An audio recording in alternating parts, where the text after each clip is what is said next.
চম্পা সমুদ্রের ধারে হাঁটতে হাঁটতে একটি চকচকে সাদা মুক্তা দেখতে পায়। কৌতূহলবশত চম্পা মুক্তাটি তুলে হাতে নেয়। মুক্তাটি ধরার সঙ্গে সঙ্গেই হঠাৎ চারদিকে রূপালী আলো ছড়িয়ে পড়ে। ঠিক তখনই মুক্তার ভেতর থেকে একটি সুন্দরী চাঁদের দেবী আবির্ভূত হয়। চাঁদের দেবী ভয় পেয়ে বলে, আমাকে ছেড়ে দাও, আমি তোমাকে আশীর্বাদ দেব। তুমি যাকে স্পর্শ করবে সে মুহূর্তে সুস্থ হয়ে যাবে। এরপর চম্পা দেবীকে ছেড়ে দেয়। চাঁদের দেবী জাদু করে চম্পার হাতে শক্তি দিয়ে দেয়। চম্পা পরীক্ষা করার জন্য একটি আহত পাখিকে স্পর্শ করে।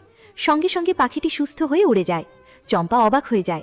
এরপর চম্পা গ্রামের অসুস্থ মানুষদের স্পর্শ করতে থাকে। সবাই সুস্থ হয়ে আনন্দে হাসতে শুরু করে।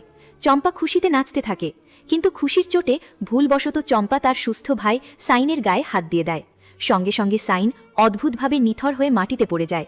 চম্পা চিৎকার করে কান্নায় ভেঙে পড়ে। চম্পা দৌড়াতে দৌড়াতে সমুদ্রের ধারে চাঁদের দেবীর কাছে যায় এবং বলে তার ভাইকে ঠিক করে দিতে।